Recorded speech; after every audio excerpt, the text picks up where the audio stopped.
वालेकुम दोस्तों, मैं आसिफ परवेज़। अज तुहानूं असीं दस्सने थोड़ी जिहियां कम दीयां गल्लां। अगर तुहानूं पसंद आवे तो अपने शहर का नाम लिख के तो कमेंट्स लाजमी लिखिएगा। छटाला तुहानूं दिखाने कि छटाला नवीं कोई नस्ल आई छटाले की। इस छटाले की जिहड़ा बीजा गया इहदी अपना कास वास्ते पैसे भी ज़्यादा चाहिए ने। इहदे कनाल दे जिहड़ा तकरीबन 3000 रुपया लगता है कनाल बिजाई ते जिहड़ा दूजा छटाला ਉਹਦਾ तकरीबन 500 रुपये का आ जाता है। तो साढ़े कोल साहब मौजूद ने जिहड़े इत्थों के मालक ने। असीं उन्हां नाल गल करने पुछने कि इहदे च उहदे च फर्क की है। 500 जी बंदा ला सकदा ते अपना 3000 एक कनाल का बीज लैन का की फायदा है। अस्सलाम वालेकुम जी सर, की नाम तुहाडा? मांडी सिद्धा नाम।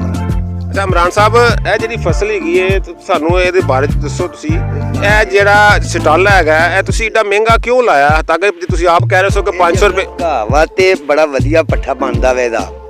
ये 12000 का कनाल विगे का बीज लियांदा वा। ये दुध भी ऑब्वियसली ज़्यादा दिंदा वा ते वंडा ही घट पाउंदे आ ते ओहदे नाल अपना ये बनदा वा। असीं ते लोग पिछे चढ़दा हुंदा तुरिया हुंदा वा। नहीं तो अगर साडी जिहड़ी है फसल है कितनी देर तक अगर असीं 3000 रुपया खर्च करके असीं इहनूं इस्तेमाल करने आ ते साडा असीं इहनूं किन्ने साल तक इहनूं असीं कट के अपने जानवरां नूं पा सकने? ये जो अपना 5 महीने मुकना नहींगा। 5 महीने बाद इहनूं बीजना कोई नहीं। ये पिछों फिर अगले साल शुरू हो जाना। गर्मी च नहीं तुरना इन्ना, जो सर्दी होनी उदों फिर वधन लग पैना वा। नहीं तो साडा किन्ने साल रहेगा? 2 साल? 2 साल का है, 2 सालों का टैग रहेगा। नहीं तो पिछे मैं देख रहा उस साइड ते वो लगी है अपना चेरी लगी हुई है तो यह कि अपना वो भी कोई एंटीक चीज़ है? हाँ जी, वो चेरी अपना वो 5 सालों की चेरी का है। सानू पहले थोड़ा तोड़ के दिखाओ ना जरा कि तुसी की एंटीक चीज़ है। तुसी सानू जरा कैमरे तो दिखाओ ना जरा कि तुसी देख सकते हो कि डीले घाह टाइप है, लेकिन डीला घाह नहीं, यह अपना बरसन है। बरसन जिहड़ा तकरीबन तुहाडे अपना वंडे का भी काम दिंदा। सिर्फ तुसी यह ना देखो कि साडा जिहड़ा 3000 रुपया अपना 2500 रुपया एक्सट्रा लगता तो वो तुहाडी 1 साल की फसल होंदी है, तो यह तकरीबन तुहाडी 2 साल की फसल है। लेकिन यह जिहड़ा अपना तुहाडा बरसन है तकरीबन सर्दियों च पैदावार ज़्यादा होंदी है तो गर्मियों च तकरीबन इसकी पैदावार घट होंदी है। तुसीं यह कह सकते हो कि 6 महीने की पैदावार ज़्यादा होंदी है तो 6 महीने की पैदावार घट होंदी है। तो असीं सानू जरा अभी दिखाओ ना कि यह एंटीक चीज़ की गई है। चेरी चलने जी। चेरी दे कोल अपना काफ़ी चीज़ां लगियां होईयां ने, वो भी वेखने आके ते अपने असीं कैमरामैन अगे दरख्वास्त करने कि साडे नाल तुरिया आवे ते आके असीं दिखाइए इहदी बीजियां ने चीज़ां। 2-4 नाल कमाद भी तुसीं देख सकते हो कि नाल कमाद भी लगा होया ते पीले पीले फुल सोहने सोहने फुल लगे हुए ने। साग भी हुण थोड़ी देर पहले तुसीं थोड़ी देर पहले की कर रहे थे? साग तोड़े साग की घरों खास फरमैश आई सी?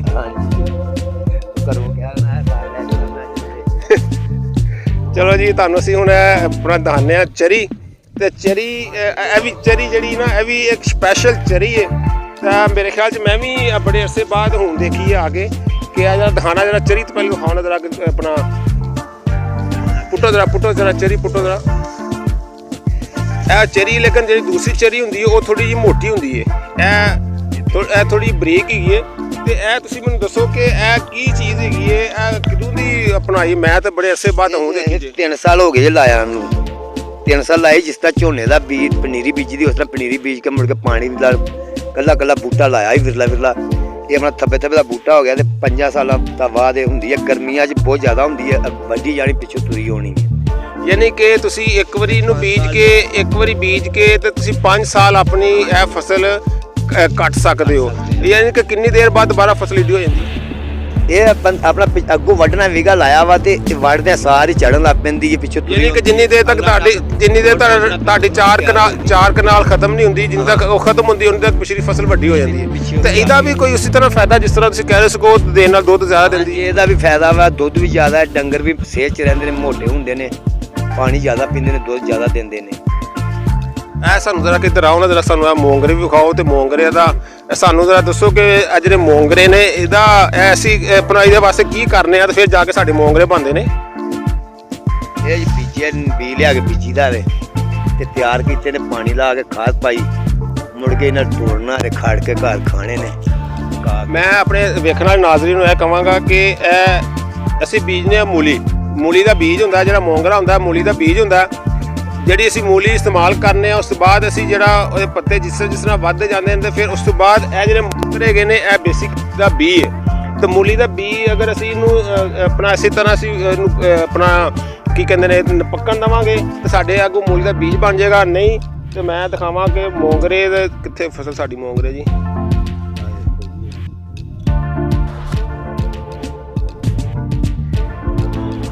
ਅਗਰ ਸਾਡੀ ਇਹ ਜਿਹੜੀ ਮੋਂਗਰੇ ਨੇ ਅਗਰ ਅਸੀਂ ਇਹਨੂੰ ਪੱਕਣ ਦੇਵਾਂਗੇ ਤੇ ਸਾਡਾ ਇਹ ਬੀਜ ਬਣ ਜਾਏਗਾ ਮੂਲੀ ਦਾ। ਅਗਰ ਅਸੀਂ ਇਹਨੂੰ ਇਸ ਤਰ੍ਹਾਂ ਇਸਤੇਮਾਲ ਕਰਾਂਗੇ ਤੇ ਇਹ ਮੋਂਗਰੇ ਹੋਣਗੇ। ਤੇ ਇਹ ਜਿਹੜਾ ਸਾਨੂੰ ਇਹ ਵੀ ਨਾਲ ਹੈਗੇ ਨੇ ਕੀ ਤੁਸੀਂ ਲਾਇਆ ਜੇ ਲਸਣ ਲਾਇਆ ਤੇ ਅਸੀਂ ਲਸਣ ਵੀ ਵੇਖੀਏ। ਇਹ ਜਿਹੜਾ ਦਿਖਾਓ ਜੀ ਇੱਕ ਵਾਰੀ ਲਸਣ, ਇਹ ਲਸਣ ਹੈਗਾ ਜੇ ਤੁਸੀਂ ਲਸਣ ਦੇਖ ਸਕਦੇ ਹੋ ਕਿ ਇਹ ਥੋੜੀ ਜੀ ਕਿਆਰੀ ਇੱਕ ਲਾਈ ਹੋਈ ਹੈ। ਮੈਂ ਕੋਈ 3-4-5 ਮਰਲੇ ਦੀ ਜਗ੍ਹਾ ਹੈ। ਇਹ ਇਹਨਾਂ ਨੇ ਆਪਣੇ ਘਰ ਵਾਸਤੇ ਲਾਈ ਹੈ ਤੇ ਇਹ ਬੜਾ ਗੰਦਾ ਗੁੰਦਾ ਹੋਇਆ। ਗੋਡੀ ਕੋਣ ਗੋਡੀ ਬਾਰਿਸ਼ ਪਈ ਤੇ ਤਾਂ ਨਹੀਂ ਦਿੱਤੀ, ਆ ਹੁਣ ਮੱਤਰ ਹੁੰਦਾ ਸੀ ਗੋਡੀ ਦਿੰਦੇ ਆ। ਇਹ ਸਾਨੂੰ ਇੱਕ ਪੁੱਟ ਕੇ ਦਿਖਾਉਣਾ ਜਰਾ ਅਸੀਂ ਵੇਖੀ ਸੀ ਹੈ ਕਿਸ ਤਰ੍ਹਾਂ ਦਾ ਹੈਗਾ। ਲਓ ਜੀ ਇਹ ਤੁਸੀਂ ਦੇਖ ਸਕਦੇ ਹੋ ਕਿ ਇਹ ਨੀਚੇ ਦਾ ਬੀਜ ਹੈਗਾ, ਇਹ ਹੈਗਾ ਹਜੇ ਕੱਚਾ। ਇਹ ਜਦੋਂ ਪੱਕ ਜਾਏਗਾ ਫਿਰ ਉਸ ਤੋਂ ਬਾਅਦ ਇਹ ਲਸਣ ਦੀ ਸੂਰਜ 'ਚ ਤਿਆਰ ਹੋ ਜਾਏਗਾ।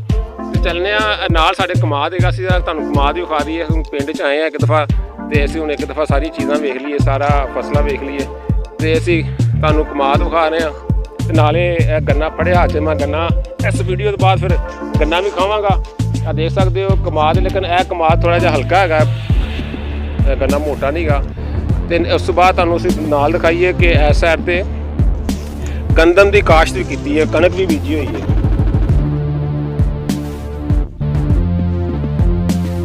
आपको दिखाएं कि खुदा की कुदरत। ये देखें, ये एक दफ़ा घुमा के दिखाएं ज़रा सारा कि ये एक तरफ चरी, कमाद, साथ ही सरसों, उसके साथ साथ आप देख सकते हैं कि ये है गंदम की फसल और उसके बाद कमाद। ये चारों तरफ घुमाएं आपको फसलें, खूबसूरत मनाजर, ताज़ा हवा और उसके साथ गाँव है चक 366 जींबे मुसलमान वाला गनिया। तो आपको दिखाते हैं, अब चलते हैं हम सरसों की तरफ और आपका शुक्रिया अदा करते हैं। आपका शुक्रिया, मेहरबानी, आपने हमें टाइम दिया।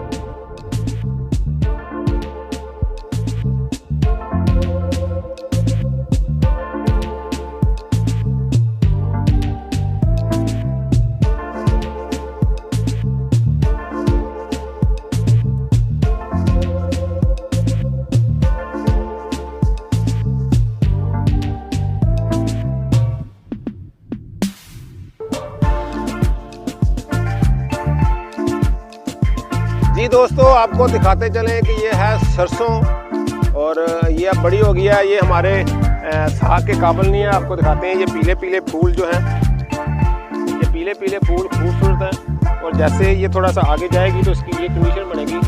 ये इसके ऊपर सरसों लगेगी, सरसों के बीज, और आप सरसों का तेल इस्तेमाल कर सकते हैं इसमें से। और आपको ये अगर घुमा के दिखाएँ तो ये सारी तरफ ये सरसों है, उसकी तरफ कमाद और इधर घुमा के आपको दिखाएं तो ये भी इस तरफ सरसों है काफ़ी ज़्यादा। और एक आपको एक ख़ास चीज़ दिखाते हैं, आपको दिखाते हैं सौंफ। सौंफ आप लोगों ने देखी होगी लेकिन कभी पौधे शायद आप लोगों ने ना देखे हों उसके सौंफ के, तो आपको सौंफ के पौधे दिखाते चलें। ये सौंफ के पौधे हैं, इसको आप अगर मसलते हैं ना बहुत प्यारी खुशबू आती है। ये देखें, ये इसके ऊपर इसके बीज है, ये इसके बीज हैं। आपको आगे दिखाते चले भी ये देखें, इस तरह ये आस्ता आस्ता बड़े होंगे, बड़े होके ये देखें, ये उन्होंने छोटी सी टल्ली सी लगाई है, टल्ली लगा के उन्होंने ये अपने घर के इस्तेमाल के लिए रखे हुए हैं। तो आप लोगों से गुजारिश है कि अगर मेरे इस चैनल पर न्यू है, आपने सब्सक्राइब नहीं किया तो उसको सब्सक्राइब कीजिएगा, घंटी वाले बटन को लाजमी दबाइएगा। मुझे इजाज़त है, मैं गन्ना खाऊँ और आपको नेक्स्ट वीडियो के लिए आपको मैं फिर कोई चीज़ नहीं